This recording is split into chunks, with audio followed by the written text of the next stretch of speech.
उपनिषद की हम चर्चा करेंगे। उपनिषद समझाने के लिए नहीं, उपनिषद बन जाने के लिए है। यहाँ सुनकर कुछ कंठस्थ हो जाए और आप भी बोलने लगे तो मैंने आपका नुकसान कर दिया, मैं फिर आपका मित्र साबित नहीं हुआ। यहाँ सुनकर आप जो सुना है वह बोलने लग जाए तो कोई मूल्य नहीं है। यहाँ सुनकर आपको भी वह हो जाए, आप भी वह देख ले, वह आँख आपकी भी खुल जाए तो ही बात बनी है।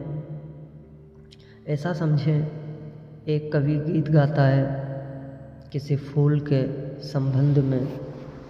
गीत में बड़ा माधुर्य हो सकता है, छंद हो सकता है, लय हो सकती है, संगीत हो सकता है। गीत की अपनी खूबी है, लेकिन गीत कितना ही गाए उस फूल को और कितना ही गुनगुनाए तो भी गीत गीत है, फूल नहीं।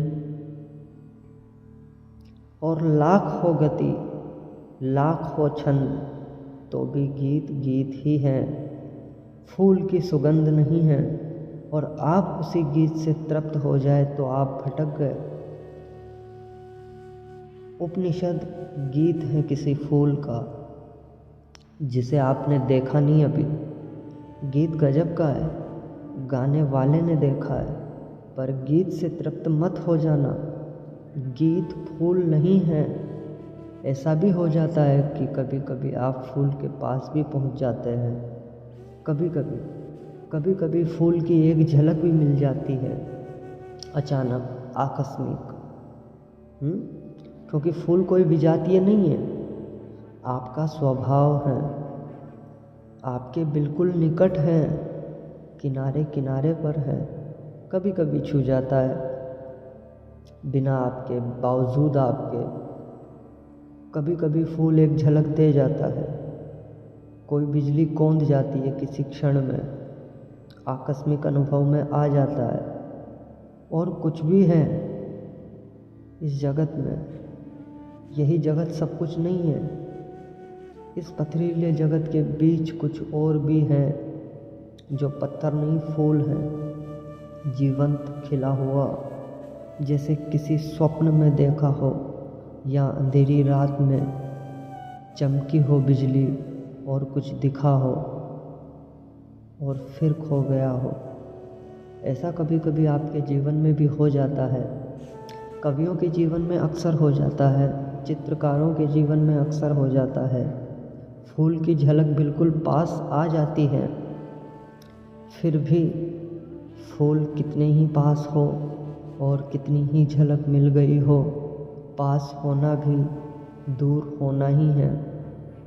और कितने ही पास आ जाए फूल तो भी फासला तो बना ही रहता है।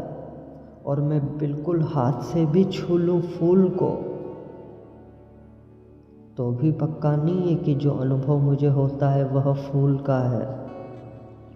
क्योंकि हाथ खबर लाते हैं, और हाथ अगर बीच में गलत खबर दे दे तो कुछ भरोसा नहीं। और हाथ सही ही खबर देगा, इसको मानने का कोई कारण नहीं।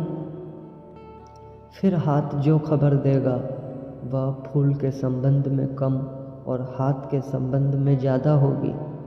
फूल ठंडा मालूम पड़ता है, ज़रूरी नहीं कि फूल ठंडा हो सकता है हाथ गर्म हो, इसलिए फूल ठंडा मालूम पड़ता है। खबर हाथ के संबंध में है, क्योंकि खबर जब भी किसी माध्यम से आती है तो सापेक्ष होती है, पक्का नहीं हुआ जा सकता। पोपोफ का मैं एक स्मरण पढ़ रहा था। पोपोफ एक साधिका थी और गहरी साधिका थी, और पियोतर दिमित्रोविच ओस्पेंस्की के पास साधना करती थी। एक दिन बैठी थी पास, एक सज्जन ने आकर ओस्पेंस्की से पूछा कि ईश्वर है या नहीं। तो ओस्पेंस्की ने कहा कि ईश्वर नहीं है। फिर ओस्पेंस्की थोड़ी देर रुका और उसने कहा, लेकिन मैं कोई गारंटी भी नहीं कर सकता। क्योंकि जो भी मैं जानता हूँ वह सब माध्यम से जाना गया है। कभी आँख से देखा है, लेकिन आँख का भरोसा क्या। कभी कान से सुना है, लेकिन कान गलत सुन सकते हैं। कभी हाथ से छुआ है, लेकिन हाथ का क्या कहना। अभी तक सीधा नहीं देखा है, अभी तक आमने सामने नहीं हुआ हूँ, इसलिए कोई गारंटी भी नहीं है। अभी तक तो जो भी जाना है उसमें मुझे ईश्वर का कोई अनुभव नहीं है, कोई अनुभव नहीं है। लेकिन ज़रूरी नहीं है कि ईश्वर ना हो, इससे सिर्फ मेरी खबर मिलती है कि मेरे अनुभव क्या है, इसलिए मैं कोई गारंटी नहीं कर सकता कि नहीं ही है। इसलिए मुझ पर भरोसा करके मत रुक जाना, खोजना। जब भी माध्यम से कुछ घटता है तो भरोसे का नहीं है। अगर फूल के पास भी पहुंच जाए तो भी आँख देखती है, हाथ छूते हैं, सुगंध नाक में आती है, ये भी दूरी का अनुभव है। तो कभी कभी कोई कवि उस परम फूल के इतने पास पहुंच जाता है कि उसके गीत में उतर जाती है गूंज उसकी। लेकिन फिर भी बुद्ध नहीं है वो, महावीर नहीं है वो। महावीर कौन है, बुद्ध कौन है। बुद्ध है वह चैतन्य जो फूल ही हो गया। इतनी भी दूरी न रही कि फूल को देखा हो, फूल ही हो गया। फूल होकर ही पूरी तरह जाना जा सकता है क्या है। उपनिषद के ऋषि की बात है, गीत है किसी फूल के संबंध में, उसे गुनगुनाना।